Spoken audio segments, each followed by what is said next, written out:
تو آج ہم آفیشل کہانی مرکز نامی یوٹیوب چینل سے لی گئی ایک سچی کہانی کا تفصیلی جائزہ لے رہے ہیں۔ صحیح۔ یہ ایک خاتون کی اپنی سنائی ہوئی داستان ہے جن کی شادی ایک ایسے شخص سے ہوئی جن کا صرف ایک چھوٹا بھائی تھا، یعنی ان کا دیور۔ ہاں، بظاہر تو یہ کام سی گھریلو کہانی لگتی ہے نا؟ بالکل، لیکن اس میں کافی پیچیدہ جذبات اور واقعات چھپے ہوئے ہیں۔ جی، اور اس کہانی کی خاص بات یہ ہے کہ یہ ہمیں سیدھا مرکزی کردار یعنی بھابھی کی زبانی سننے کو مل رہی ہے۔ اب یہ خود احتسابی ہے یا شاید خود کو صحیح ثابت کرنے کی کوشش، یہ تو سننے والا ہی طے کرے گا۔ صحیح۔ مگر یہ زاویہ کہانی کو دلچسپ بناتا ہے۔ ہم آج دیکھیں گے کہ گھریلو تعلقات میں طاقت کا توازن کیسے بگڑتا ہے، استحصال کیسے شروع ہوتا ہے اور پھر کیسے غیر متوقع طور پر حالات بدلتے ہیں۔ بالکل، اور کہانی کا آغاز ہوتا ہے شادی کے فوراً بعد۔ شوہر اپنی نئی نویلی دلہن سے ایک درخواست کرتے ہیں۔ کیا درخواست؟ کہ وہ ان کے یتیم چھوٹے بھائی کا خیال رکھیں۔ وہ بتاتے ہیں کہ والدین نہیں ہیں اور انہوں نے ہی چھوٹے بھائی کو پالا ہے، اور وہ گھر کے کام کاج میں بھی وہ کافی ہاتھ بکاتا ہے۔ اچھا۔ شوہر چاہتے ہیں کہ بیوی اس سے ماں جیسی یا بہن جیسی محبت دے، اپنا چھوٹا بھائی یا بیٹا سمجھے۔ بہت معصوم سی جذباتی سی درخواست ہے نا؟ ہاں، سننے میں تو بہت معصوم لگتی ہے، لیکن یہیں سے آپ دیکھیں کہانی کی بنیاد پڑ رہی ہے۔ ایک طرف بھائی کی محبت، ذمہ داری، دوسری طرف نئی بھابھی کی اپنی سوچ، اپنی ترجیحات۔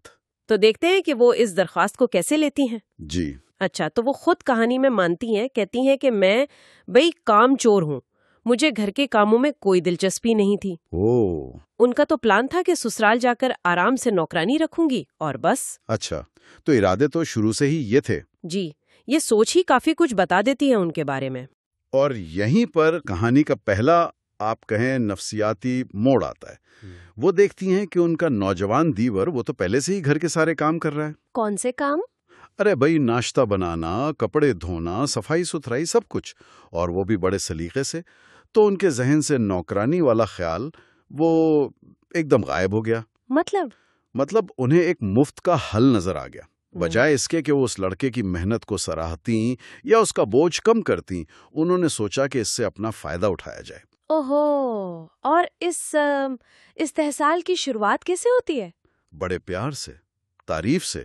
کہتی ہیں، سنا ہے تم ناشتہ بہت اچھا بناتے ہو، بھائی واہ، میں بھی تمہارے ہاتھ کا ناشتہ کرنا چاہتی ہوں۔ یہ تو بہت میٹھا طریقہ ہے۔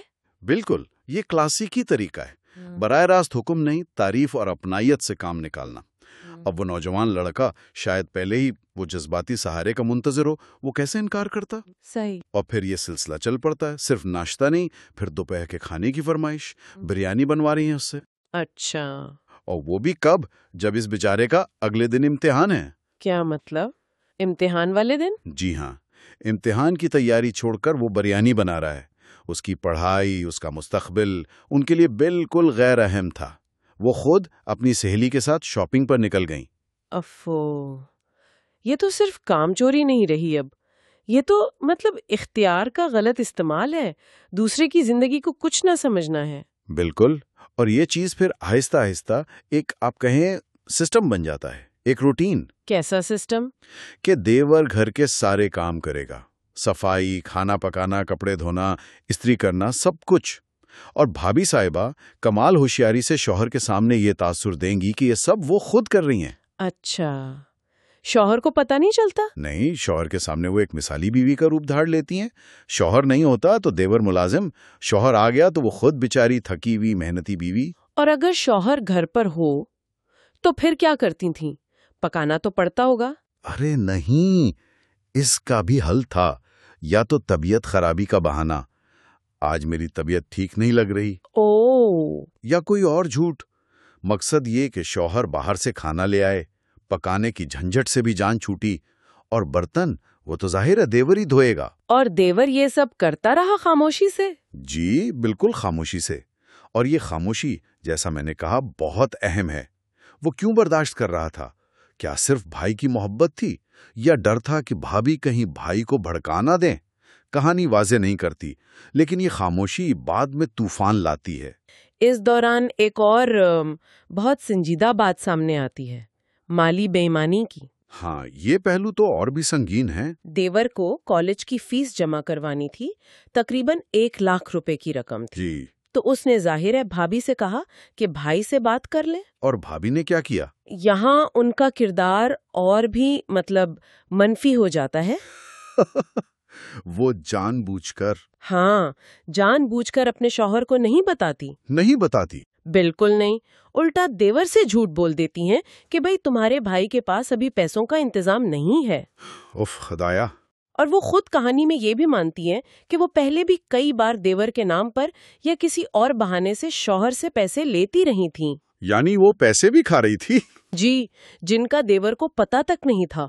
تو یہ تو استحصال کی انتہا ہو گئی، جسمانی محنت بھی اور مالی دھوکہ دہی بھی۔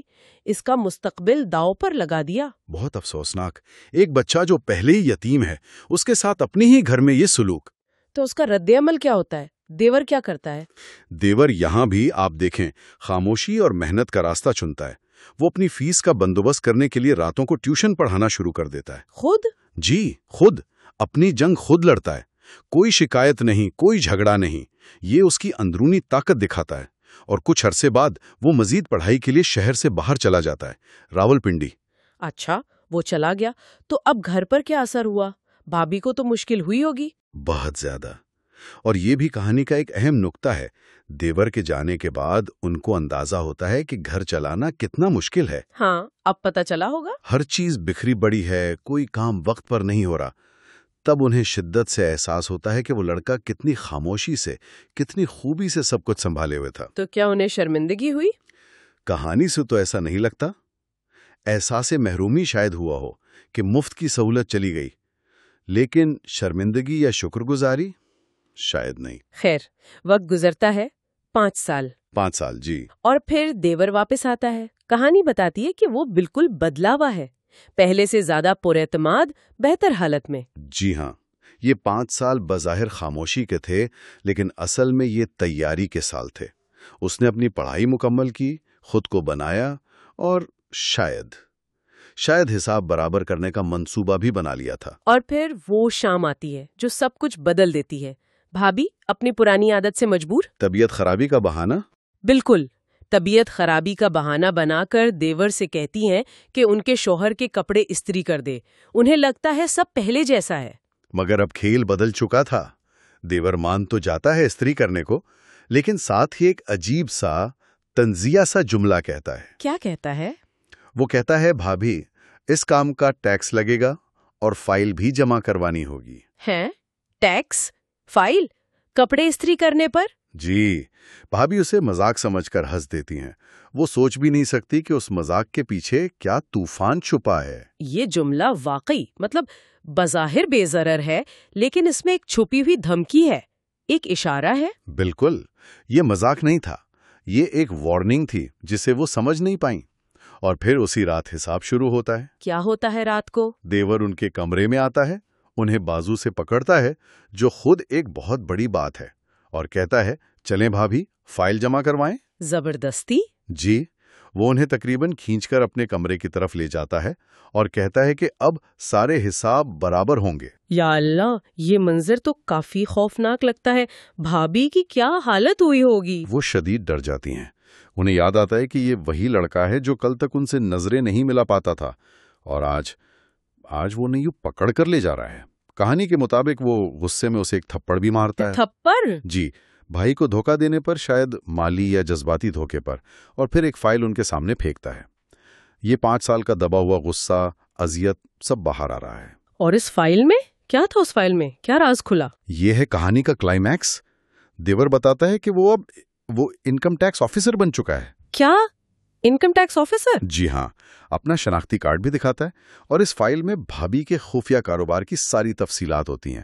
ایک ایسا بزنس جو وہ شوہر سے چھپا کر رہی تھی، اور جو غالباً قانونی بھی نہیں تھا۔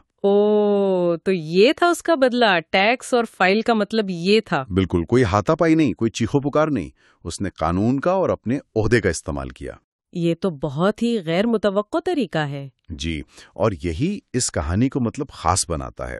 اس نے بدلہ لیا لیکن ایک بہت پروفیشنل انداز میں. وہ بتاتا ہے کہ اسے ان کے سارے غیر قانونی کاموں کا پتہ ہے. وہ انہیں وارننگ دیتا ہے کہ اس سے پہلے کہ محکمہ کارروائی کرے، انہیں گرفتار کرے، وہ چپ چاپ جو واجب الادا ٹیکس بنتا ہے وہ ادا کر دیں. تو ایک طرح سے رعایت بھی دے رہا ہے. ہاں، عزت بچانے کا موقع بھی دے رہا ہے. اس موقع پر دیور کچھ کہتا ہے کہ اس نے یہ سب کیوں سہا؟ ہاں، وہ بتاتا ہے. کہتا ہے کہ جب آپ گھر میں آئی تھیں میں نے آپ کو ماں سمجھا تھا. میں محبت کا بھوکا تھا. بچپن سے کام کر کر کے تھک گیا تھا. میں نے آپ کے سارے حکم اس لیے مانے کہ مجھے ڈر تھا کہ اگر میں نے انکار کیا تو آپ بھائی کو میرے خلاف کر دیں گی، اور میں بھائی کی ناراضگی نہیں سہ سکتا تھا. میں جانتا تھا آپ نوکرانی رکھ سکتی تھیں، پر آپ نے مفت کی خدمت کو ترجیح دی. تو اس نے سب برداشت کیا؟ سب برداشت کیا. چپ چاپ پڑھائی کی، ٹیوشنیں پڑھا کر فیسیں دی، اور آج یہاں پہنچ گیا. اس کی خاموشی کمزوری نہیں تھی، حکمت عملی تھی. یہ سب سن کر اور اپنی حقیقت کھل جانے پر بھابھی کا کیا رد عمل ہوتا ہے؟ وہ شرم سے پانی پانی ہو جاتی ہیں. انہیں احساس ہوتا ہے کہ انہوں نے کیا کیا ہے. وہ توبہ کرتی ہیں، دیور سے معافی مانگتی ہیں، اور کہانی کے مطابق اپنی ساری ناجائز کمائی، وہ جو بزنس سے چھپ کر کمائی تھی، فوراً نکال کر دے دیتی ہیں ٹیکس ادا کرنے کے لیے. اور کیا دیور یہ بات اپنے بھائی کو بتاتا ہے؟ نہیں بتاتا، اور یہ بھی اس کے کردار کا ایک پہلو ہے. وہ بھابھی کی عزت رکھ لیتا ہے، بھائی پر یہ راز نہیں کھولتا. شاید گھر بچانے کے لیے، یا شاید اس کا مقصد صرف حساب برابر کرنا اور سبق سکھانا تھا، تباہ کرنا نہیں. تو آخر میں بھابھی کو احساس ہو جاتا ہے اپنی غلطی کا؟ جی، شدت سے. انہیں سمجھ آتا ہے کہ پیسہ جس کے لیے یہ سب کیا وہ آتا جاتا رہتا ہے. اصل چیز تو رشتے ہیں جنہیں وہ کھونے والی تھیں. وہ خود کو بدلنے کا عہد کرتی ہیں. کہانی ایک مثبت موڑ پر ختم ہوتی ہے. تو یہ آفیشل کہانی مرکز کی کہانی واقع بہت کچھ سوچنے پر مجبور کرتی ہے. ایک سادہ سی گھریلو کہانی لگتی ہے، پر اس میں طاقت کا کھیل، نفسیات، خاموش مزاحمت اور پھر ایک انوکھا انصاف ہے. دیور کا صبر، اس کی جدوجہد اور پھر اس کا بدلہ لینے کا طریقہ. یقیناً اس میں کئی سبق ہیں. ایک تو رشتوں کی قدر، ان میں ایمانداری. دوسرا محنت اور تعلیم کی طاقت، کیسے یہ چیزیں آپ کو مشکل سے نکال کر بااختیار بناتی ہیں. اور تیسرا یہ کہ کسی کی خاموشی کو اس کی کمزوری نہ سمجھیں. بالکل نہ سمجھیں. بعض اوقات وہ خاموشی طوفان سے پہلے کا سکوت ہوتی ہے، یا ایک لمبے منصوبے کا حصہ. دیور نے بدلہ لیا، پر تعمیری انداز میں، قانون کے ذریعے، احساس دلا کر اور پھر بھی پردہ رکھ کر. اس نے ایک عجیب سی اخلاقی جیت حاصل کی. واقعی ایک پیچیدہ اور گہری کہانی. اور آخر میں سننے والوں کے لیے ایک سوال چھوڑ جاتے ہیں. ہم اپنی روزمرہ زندگی میں اپنے آس پاس کتنی بار دوسروں کی خاموشیوں کو، ان کی مجبوریوں کو، یا ان کی فرمانبرداری کو ٹھہرا ہوا سمجھ لیتے ہیں؟ جی، کتنی بار ہم یہ سوچے بغیر گزر جاتے ہیں کہ اس خاموشی کے پیچھے کیا چل رہا ہے، کیا جذبات ہیں، کیا منصوبے بن رہے ہیں، اور یہ خاموشی کل کو کس شکل میں ہمارے سامنے آ سکتی ہے.